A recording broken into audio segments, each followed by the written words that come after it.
Hey, just a reminder before we get into the video, I have a fan comic, a He-Man Masters of the Universe fan comic. I've got 6 volumes, 6 graphic novels. These are 1, 2, and 3. I have 4, 5, and 6 available as well. They're graphic novels, each one. A fan story that I come up with years ago and just decided to make, and spent several years doing it and just kind of got out of control. And I just ended up making 6 graphic novels of the whole thing, and I have them available, and if you're interested, hit me up. I also have a sketchbook available, black and white figure drawings, female figures, some adult content in there, just a sketchbook that I put together. And also something I keep forgetting to mention to anybody is that I have copies of this series. It's called Ghost Agents.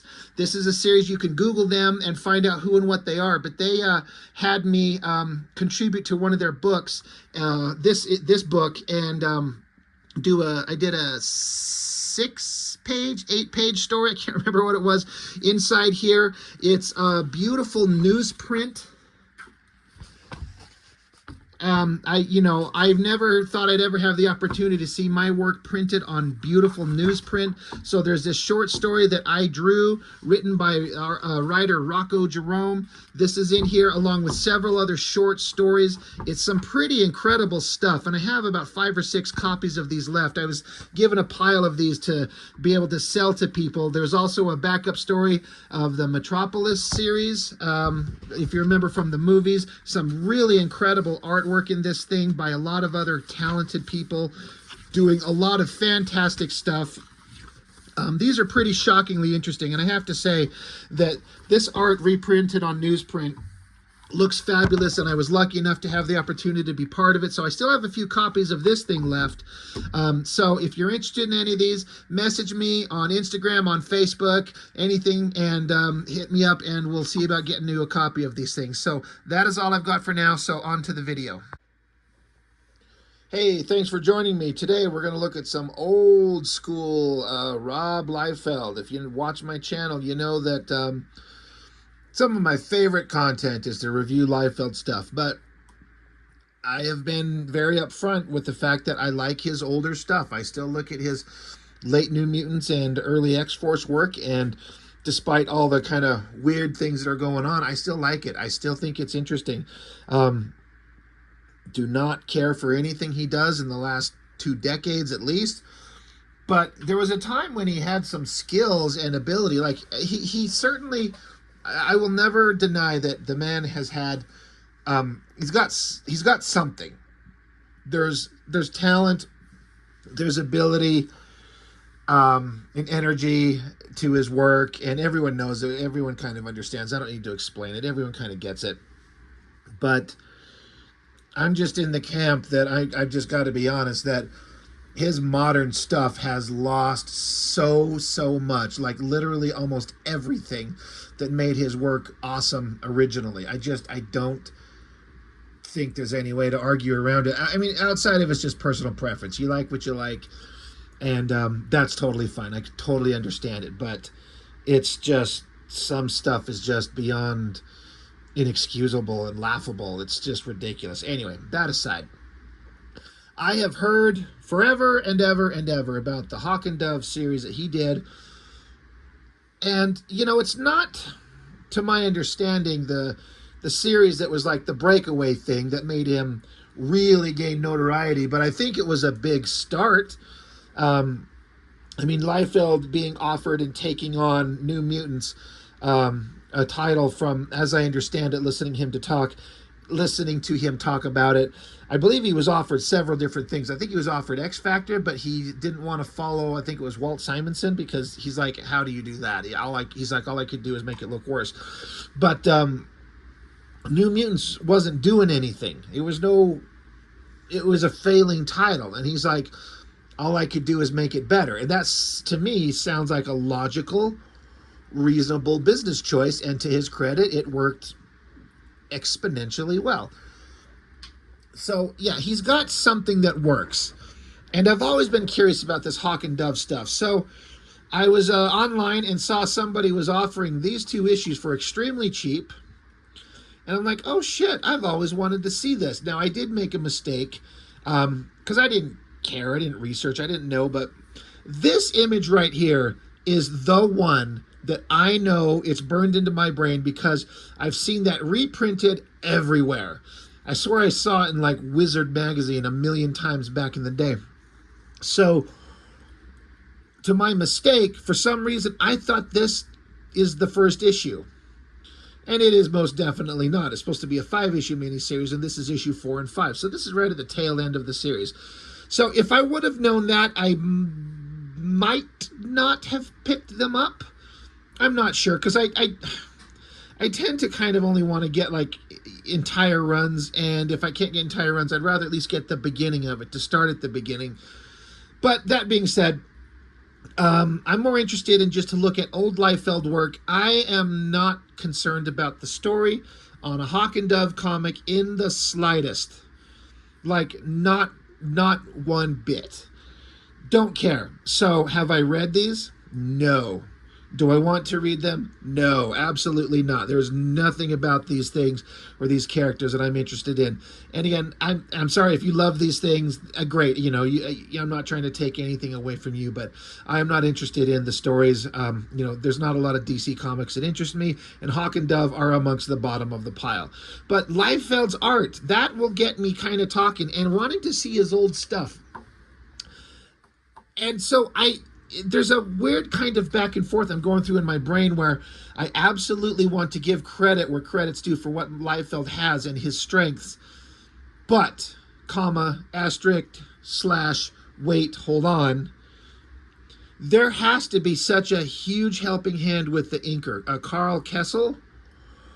But the level to which, how much he helps, who's to say? I don't know. I don't know if there's any scans of his pages, him being obviously Liefeld's penciled pages, to see what he turned in versus what the inker had to work with and then how much he added to it. But if I had to guess, I bet he adds a lot. A lot.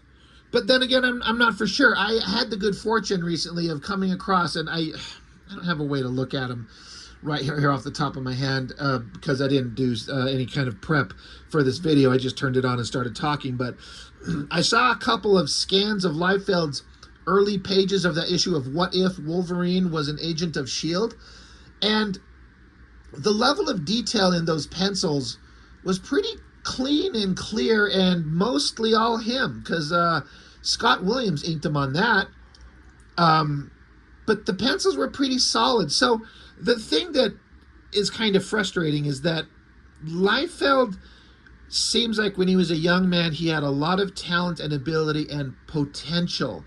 And then he got so hyper popular that he started leaning into the, I don't know, I hesitate to use the word the bad elements of his art, because it shot him to the straight to the top of the sales charts. But these things that you realize this is what's selling, this is what gets people excited, and then he just leans into that. And so he stopped learning. He stopped trying to do, he only wants to draw the cool shit. He doesn't want to draw the boring shit. And when you go your entire career doing only that, and then you're handed a script or a story that requires you to do some things that you just can't do, it becomes so apparent. And I, go back and look at any of his absolutely brand new, the very most new Youngblood stuff. It's embarrassing. But to be able to see what he's kind of capable at this time, theoretically, I don't know how much the inker added. We'll look at it. I do have to say, this is a pretty exciting cover. I've never been a fan, again, I don't want to read these stories, but the character designs of this Hawk and Dove, I don't care for them. They're not the worst thing in the world. Whatever, I don't know. But this cover as an action shot, big guy up front running towards you. I kind of like how he's kind of angled this way, and the girl's kind of angled this way, but at the same time, while he's kind of angled this way, he's leaning in this way, and she's leaning in this way. They're kind of like, coming together. The positioning's fun. The pose, you got a belt of bullets. I mean, they look like crayons or lipstick or some shit. A jacket for some reason, and then two big giant guns. Now, I do have to say, I the nerd in me, the guy who kind of understands, like these look like giant Uzis, like really big ones. I'm not saying it would be better to not draw the muzzle flash as a big giant round element, but it looks like the kind of energy that you would draw on a character that has like energy projection superpowers. And they're putting their hands forward and energy's, casting off of their fingers and their hands and blasting. It looks exciting, but it's like there's not even anything coming out of the barrel. It's just like the gun is manifesting this energy. It looks cool, but it doesn't make any sense. And I can't imagine drawing it like this. You could have some big bright muzzle flash for sure, have some spent shells ejecting out of it, something. But separate of that, the cover's kind of cool. It's got Liefeld certain dynamism. Is that a word? Dynamic elements. The smoke in the clouds. I got to give that all to the inker. There is no way on God's green earth that Liefeld spent that much time rendering the cloudy, bubbly shapes on these smoke trails here. Absolutely no way. I don't believe that for a second. But getting into the book, knowing what Liefeld can do, has done, will do, it's just like, oh God, I would just love to see what he handed in as a penciler. The things that you can certainly probably credit him for are at least the basic layouts of everything for sure. A shot of a guy standing here dead center, a bunch of armed citizens of whatever coming along. And then the positioning of everything in the panel. The storytelling flow feels reasonably solid. Again, I don't know what issues, these are issues 4 and 5. I don't know what issues 1 through 3 look like. I know that it seems to me, and I would love to hear anybody either validate this or tell me if they don't have an experience. If you're an artist or a creative, that sometimes when you start a book, especially when you're new to it, it takes a minute to get into a rhythm and feel comfortable with it. So maybe issue 1 might be a little bit clunkier, maybe, I don't know. But it feels reasonably like I wasn't really lost for following the story in this stuff. I got it. And so Barbara and Carl Kessel writers, Liefeld penciler with Carl Kessel inking. And I just feel like the inker has to be doing so much of the heavy lifting with backgrounds and textures and details. Probably. I've heard stories of him doing corrections on faces and overpowering it. And there's some places where it feels very much like a Liefeld face. And there's other ones where I'm like, that I would never in a million years guess that Liefeld penciled that in the slightest. So maybe Liefeld was asserting himself in certain places more so than others, and the inker just had to take over. It's hard to say. I would like to think, I'm pretty certain that, because I'm about to review Snake Eyes number 5, and that's the issue where Liefeld had all kinds of various inkers come along to help him out. And I'm almost 100% certain that this Carl Kessel inks a page of Snake Eyes in that book. So they're at least on relatively good terms. So, I would guess that young Liefeld, I wonder if his pencils getting, in theory, changed or overridden by the inker, if it made him happy or if it pissed him off or if he was neutral on it. I can understand as a penciler, like I draw my own stuff, I would be kind of pissed if an inker just redid everything that I put down, leaving no trace of me there. So I don't know. I guess it just depends on what may or may not have actually happened. But all that aside, looking at this stuff, just look at any Liefeld comic. I've covered his DC works, like he did some Teen Titans stuff. He did more of the later series, Hawk and Dove. Any of his Marvel stuff in the last 2 decades as of this recording. He does not, cannot, and will not put a fraction as much backgrounds in any of his new pages are as visible in this stuff. You know, there's some things that are kind of familiar. Cracked concrete, but at least there's like a plane going up and then a wall coming up and then like a capped edge on like a cement wall and segments on it, and then there's fire and smoke. I would die to know what the pencils look like. You know, there's enough detail in the background to understand what we're looking at.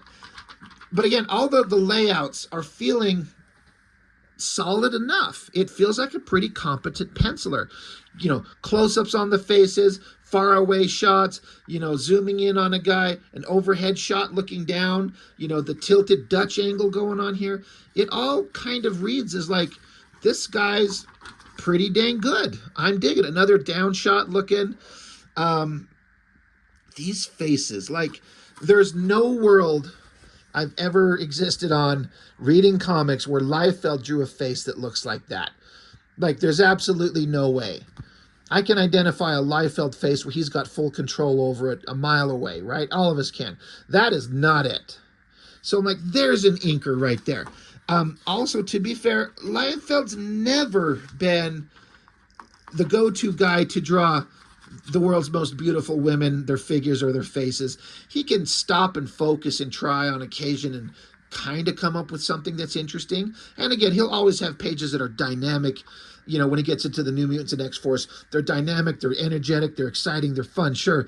But he's not known for drawing the hot ladies. And sometimes you just look at this and go, wow, that is not him. The inker's doing something there.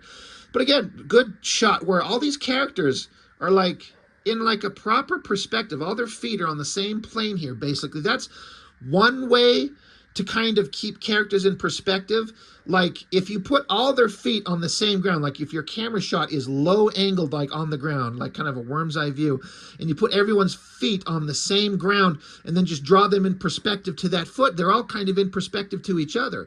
Like if a character's way up close and you had his foot right here, like his Nike tennis shoes right here, so much that all you do is see the front of the foot, and then you draw another foot down here and it's just the size of like, you know, my fingertip here, then you just draw in perspective. Yeah, you'd see more of the figure going up, but they're standing on the same plane. So they're existing in the same place.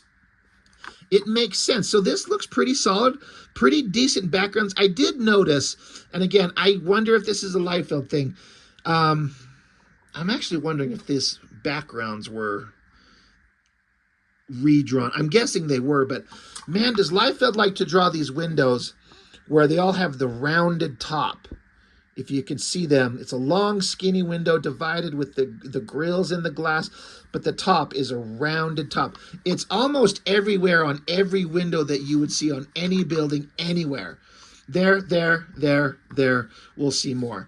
But, you know, good layouts and compositions with the shot as Hawk is fighting Douchebag here, and then Douchebag turns into a giant lizard monster, and then, you know, reverse shot, flip back. Grinning, dives at him. Now, there's a little bit of like storytelling incongruity. They're basically sitting on top of each other, fucking. And so then the guy jumps at him as if he's 20 feet away. Like he's already on him. Like this kind of, you should put this panel there and that panel there. Honestly, you should swap these two. Whatever. Monster bites on his gun. Hawk just bonks him on the head. Good kind of cluttered. I say cluttered, not implying something bad, but there's lots of, you know, elements going on in the backgrounds. Flying creatures, birds showing up everywhere. Again, everyone kind of like got your feet resting. Like that's an artist trick I've seen them do, where you've got like the ground as the panel border. And again, just put everyone's feet on the fucking panel border and then just draw the characters to the size relations that you're after. And they all kind of match up. It works. The shots of the birds coming down, another pretty reasonably well-drawn one-point perspective, essentially building shot. Like, these are backgrounds. Liefeld can't do this anymore. He just absolutely refuses to do it. So you can't help but wonder, like, did he just was he under more of an editorial mandate or oversight, and he was just a young guy with no power to argue? And so he stopped and put in backgrounds like, look at this shit. This is an overhead shot looking. You got the street, sidewalk, a fire hydrant, bushes, hedges, a twisting fucking staircase. You got a door, trim, a transom, panels on the door, a lights, outside light, the shutters, like fucking backgrounds everywhere. Is that Liefeld penciling it? And if he did, is all that detail in there, or is the inker filling that in? Did Liefeld just do like a basic grid perspective and then just said, here you go? It's another example of that is not a Liefeld face at all. Maybe I can see some slight similarity to the shape of the mouth, barely. What definitely is a Rob Liefeld page is this shit right here. Every panel, especially specifically with the nondescript generic crates in the background. I look at that and I'm like, oh my God, young blood, Jesus Christ. X-Force #2, where Kane, Weapon X fought Deadpool. There was a bunch of these boxes with the slats on them, the angled slats, just random wooden crates in the background with the screen, cross-hatching screen tones in the background. But a faraway shot establishing them, close-up on the two figures staring right at us, close-up of a face, and then these two face shots are very much a Liefeld thing, and then the big standing awesome figure carrying a belt of bullets, a jacket, grenades, and two giant Uzis. I do have to say that it's nice to see Liefeld drawing a firearm that looks kind of like a firearm that exists in the real world, and not that just long cylindrical or flat oval kind of shape of a gun that he then eventually puts in the hands of everybody. Because guess what? Drawing these guns is a fucking pain in the ass. It's hard. He's leaning into some bad things here. He's got just a clenched fist, and he almost doesn't bother to draw any kind of handle, and he did not draw even the trigger guard on this hand. This one he did. You can see the handle visible, the trigger guard, some straps with some belts and fasteners on it. But this one type of gun, he basically redraws this exact firearm for every gun in the rest of the book, almost. So it's like he had one, maybe he had a toy, maybe he had a G.I. Joe fucking little plastic gun, and he just drew that, which is fine. I've heard of J. Scott Campbell, I think. Now I'm stopping myself. I'm pretty sure it's him. We'd like go to the store, go to Walmart or whatever, and find G.I. Joes, and they all have these little plastic guns, and you buy them as reference to know what firearms look like. So you don't have to go find a picture of it. You've got a three-dimensional representation of a firearm in your hands, and you can like look at it up and down and forward and back and know what details are supposed to be on there. But that is a Liefeld page, and that is a Liefeld pose. And honestly, it looks pretty awesome. The face is solid, the pose, the power, the heavy shadow on his big, giant hawk bulge. Jesus Lord. So it's all pretty solid. And then he also gets into, there's a lot of pages, this is where it kind of starts, with a lot of long horizontal panels like this. And I don't mind it, but it did start to kind of get, again, I don't mean it as a negative, but repetitive, in that I started to notice he likes to do these long panels like this. This is before he leans into, well, I'm going to dedicate 3/4 of the page to one giant shot, a giant close-up on a face, or the guy standing there flexing, gritting his teeth, something like that. But before that, there's more panels on these pages than he's drawn in any other 20 comics combined. Again, because he's working from a script, working with some other professionals that are probably kind of directing him and kind of demanding of him, for lack of a better word, of what you need to do. But, you know, that is a pretty terrible van. Jesus Christ, were they in a van? Maybe they just loaded their shit up into a van, but there's still crates in the van. Maybe this van is like the Doctor Who TARDIS, and it's like infinitely bigger on the inside. I've never watched Doctor Who, not one bit, but I seem to have heard that. Is that correct?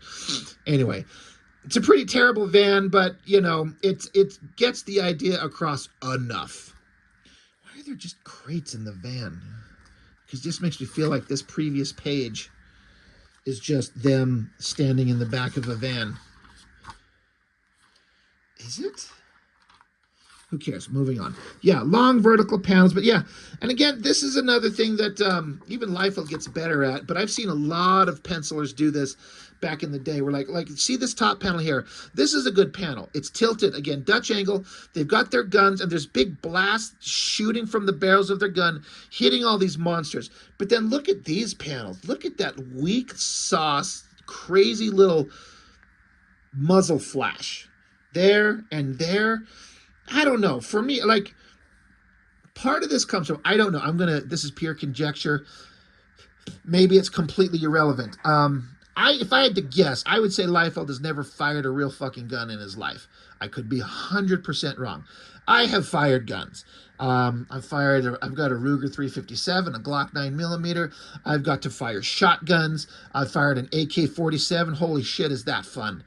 I mean, we executed those little empty soda cans with extreme prejudice. Just pop, pop, pop, pop, pop, pop, pop, pop, pop, pop. Very fun.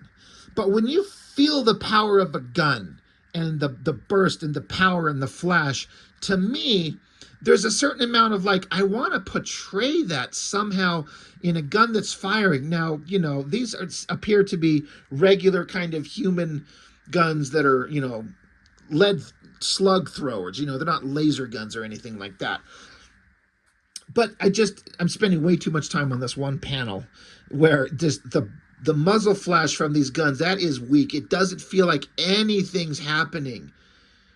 It's just, it doesn't have the burst like those do, because you see the shot and you see the impact, but this is just, you know, it's not quite there. Anyway, goddamn, speaking of the screen door background, that is some hyper tiny line work to get that pattern back there. Holy shit. Did the inker just decide to do that? Again, here's more of the long panels across the page. And again, it works very well. Some artists, I've seen them almost exclusively do panel layouts like this, especially in an action scene, because it kind of gives the implication of a widescreen movie experience. But it's just kind of interesting to see. I don't feel like you wouldn't see panel layouts like this in a Liefeld anything now. And so it's a little boring. There could be some excitement in the pages, but that's when Liefeld takes it too far the other direction. But, you know, good action, you know, far away to establish where they're at, establishing shot, close up on the figure, whatever these weird power sets are. This guy looks like a blocky, weird, I don't know what the hell's going on with this guy. I don't care. Again, I didn't read it. I do have to say that panel right there, I kind of like that. That really looks like Liefeld. The guy standing there just holding his arms out, the angry face, the dark eyes, the gritted teeth, that is old school, but very identifiable Liefeld. And then even the anatomy on the muscles. There's kind of an anatomical muscular shorthand that he's doing that is not exactly, or far from exactly photorealistic correct, but enough that it reads as exactly what it needs to be, and it still looks good. I like it. It looks kind of neat there. Good shot of the girl doing a tumble jump to avoid the blasts. That close-up of the face, that could be Cable for all you know. All you need is a little flash on one eye and a couple of lines to be a scar. That looks like classic old-school Liefeld, where, again, he's really asserting himself and coming into his own as an artist. There is no time or place where you could ever show this to me and tell me that this is a Liefeld page here. It's funny how you get some that feel very much like him, and then some like not in the slightest. Nothing about that looks like Liefeld anywhere at all. Not one bit. It reads fine. And so, you know, there is such a thing as a penciler draws one way, and then you have a finisher, an inker, a good finisher, a good inker. And I don't know much about the inker, Carl Kerschel. I don't know much about him. Honestly, when I think about him, I hear the name, I think of Hawk and Dove, and he worked over Liefeld, and then I understand that he probably did a lot of heavy lifting in the drawing. I've had the good fortune of working with an inker, Chuck Gibson, who's done lots of professional work for Image Comics, and he talks about often, and I think about often, is sometimes you get this awesome synergy of you get a penciler who draws one way and an inker that draws another way, and when they combine, it creates what he's referred to as the third artist, meaning it's not just the penciler, nor is it just the inker, but them combined are a unique entity that has a specific look, and sometimes that is the best version of an artist. Look at Silvestri inked by Dan Green, and then look at Silvestri inked by Scott Williams. It's two very different things for multitudes of reasons. Silvestri's attempting to draw pages in different ways in different eras, but they almost don't look like the same guy as in terms of who's drawing it. But that third artist concept always comes to mind, and this is definitely a combination of penciler and inker coming together to create something that honestly looks pretty fine. It's reasonable, it's serviceable, it looks good enough, but I'm comparing this to what I've seen Liefeld do later in life, and his unwillingness to draw certain things in pages, backgrounds, and spend time on the boring stuff. He just won't do it anymore. I can't imagine a panel where he would ever dare to draw a fire hydrant with some actual kind of details on it, some broken boards, I mean, that is kind of a space filler, a long brick wall, but all the bricks are spaced out with the offset, the way that bricks are laid. You know what I'm talking about, where you have two laying like this side by side, but then one sits on top of them, and then you just kind of alternate the spacing to give a brick wall its strength. Just the backgrounds and everything, that face kind of feels like a Liefeld face. So does that one. It's just, there's backgrounds and there's storytelling. It's just kind of all there. And then, some bigger panels. I hate this hairstyle on this girl. It's like it's a short hair, but then there's like a long rat tail ponytail. Is that what her hair is? Is this costume thing that she puts on is this a wig? I don't know. This guy melting away from his powers, whatever's going on. These are some awesome shots. Lots of energy. Again, I feel like maybe the inker had a lot to do with that. Dave McKean ad for Black Orchid. No idea what that is, but that art is pretty fantastic. This is feeling like some Liefeld stuff. Big, heavily shadowed shot, gritting faces. The alternating shots of them talking, just staring right at you. It's not bad. Geez, I didn't think I'd spend 30 minutes on one issue. I thought I'd get in and out of both of these books in 20 minutes. I talk a lot. That does not look like a Liefeld face at all. It looks good and kind of feminine, also kind of pissed off. It's just interesting. Again, I feel like the inker on certain pages, whether the inker just asserted himself more or Liefeld just took the easy road out on certain pages, so the inker was forced to do more. I don't know.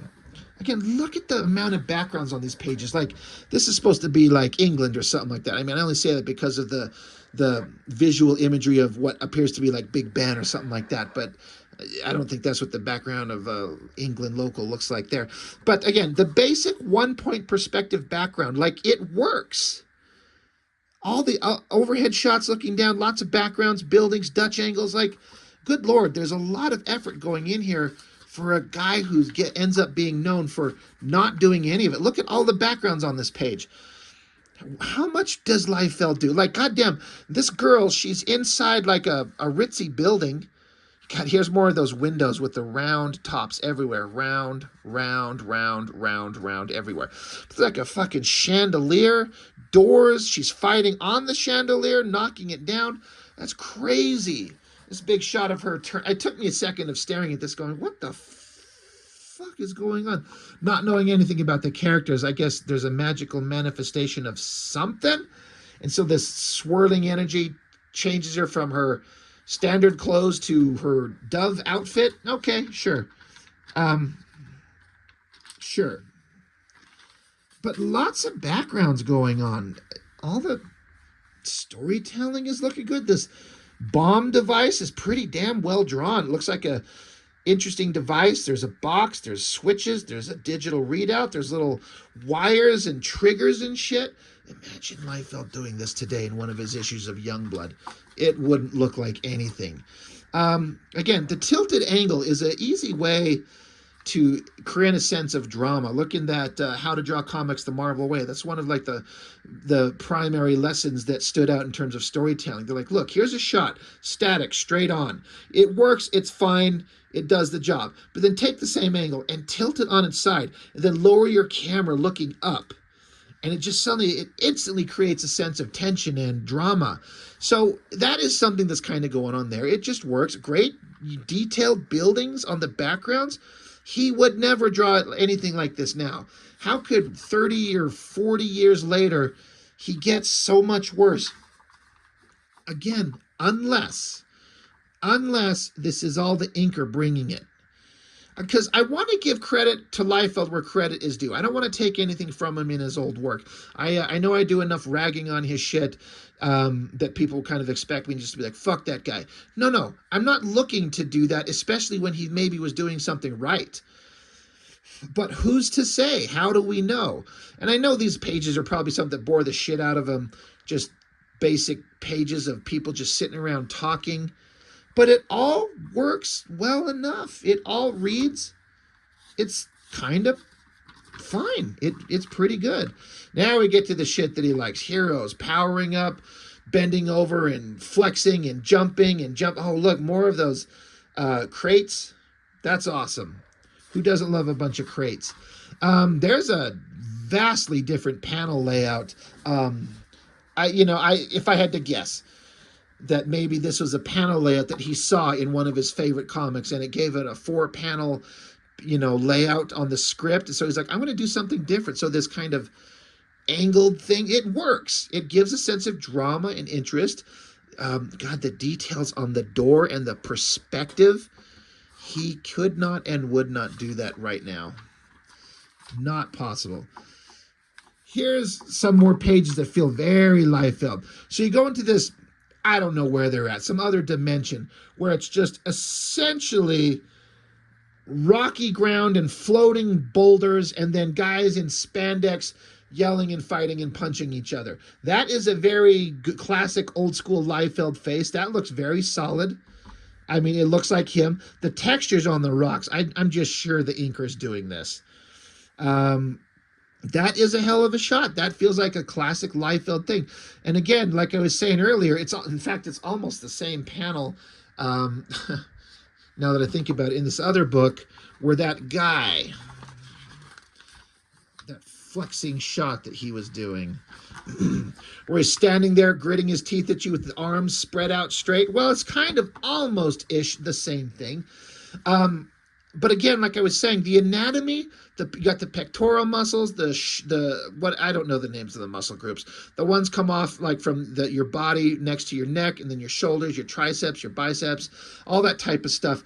It's not going for, nor does it need to be, photorealistic and hyper accurate anatomy, but it's all in correct place enough that it reads. That looks fucking awesome. Excuse me.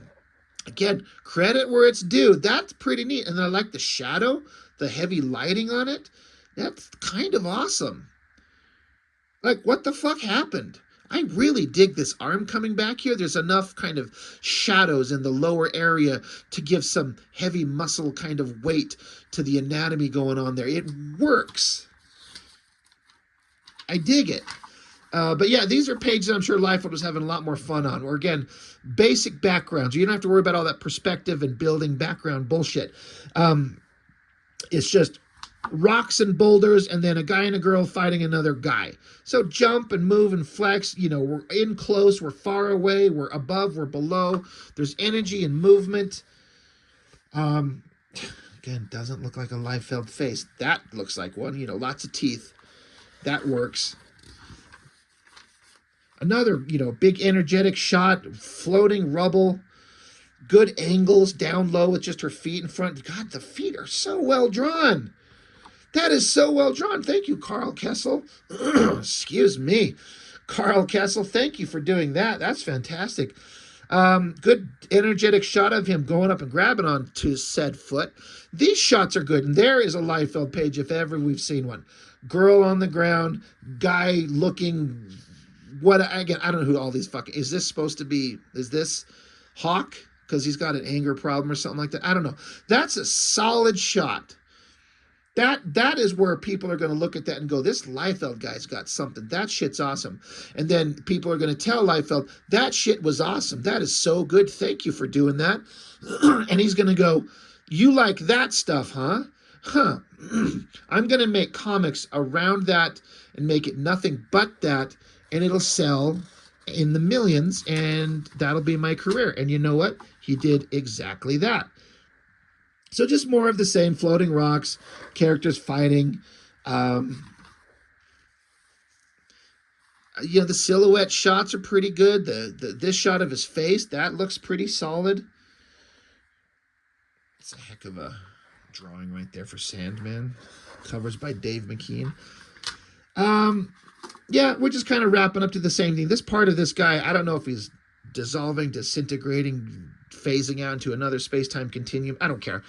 But the boring, or the boring, the easy background pages are done. It's no longer just a generic void with boulders with action heroes fighting. We have to go back into a regular world. So, here the characters are back, whatever. They've saved the universe or whatever the hell they did. Pages that I'm sure Liefeld was not excited to draw, but there's backgrounds, tilted angles, faces that don't look like Liefeld in the slightest. That doesn't look like Liefeld at all. You put a gun to my head and demanded, like, who this artist is. You just tell me, who is it? I would never, ever, ever, ever guess. But again, this is the boring shit, but you have to find a way to make them interesting. Choose your panels and render their clothes and just find interesting ways to interject character and emotion in their body language and the way that they talk. And you got shadows and, shrugged shoulders and hands in pockets to kind of tell the story and make it feel like there's some kind of emotional drama. So yeah, it's not guys punching each other, but at least you can find some way to make it interesting, because you're eventually going to get back to the pages where they get in their spandex outfits and jump off and go fight bad guys. And as an ending page, that's kind of cool. So again, yeah, this is just issues 4 and 5 of a 5-issue miniseries. I made the mistake because as soon as I saw, that cover there, I just, in my brain, I thought that was the issue 1 because that's just the image I've seen the most. And I did look it up, and I think issue 1 has a cover of him just like hunched over, bent over, flexing. Yeah, I think this looks way better. Anyway, that being said, I want to give credit to Mr. Liefeld, and I think there has to be some. There has to be some credit for sure.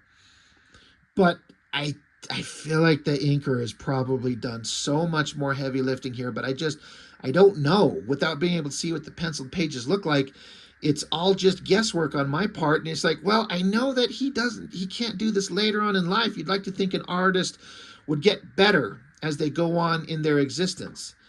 But some people de-evolve and lose some of the cool things that they were able to do, and they never recover. So I don't know. I want to give credit to Liefeld, but I got to give a lot of credit to the inker on this, Mr. Carl Kessel. Made it look like a pretty dang exciting book. They in terms of what it is. Again, I know I don't read DC. I'm not interested in the story. Don't give a shit. But I look at it visually, and it's not a train wreck by any means. It's not bad at all. So it's just kind of interesting. I wish I had seen the first 3 issues. Maybe I'll track them down sometime, but I mean, I don't know. I'm probably never going to look at these books again, but it's kind of fun to see what old school Liefeld could have been, should have been. There's a lot of potential that, whether, depending on how you feel about the man, he certainly achieved success, but did he reach his potential? Success and potential is a little different. Anyway, I'll shut the hell up right now. Hawk and Dove by Liefeld and Carl Kessel. I can't just say Liefeld. I got to throw in the inker. He had all kinds of shit to do with that. So anyway, that's all I've got for now. Thank you for watching. I really appreciate it. I'll see you next time.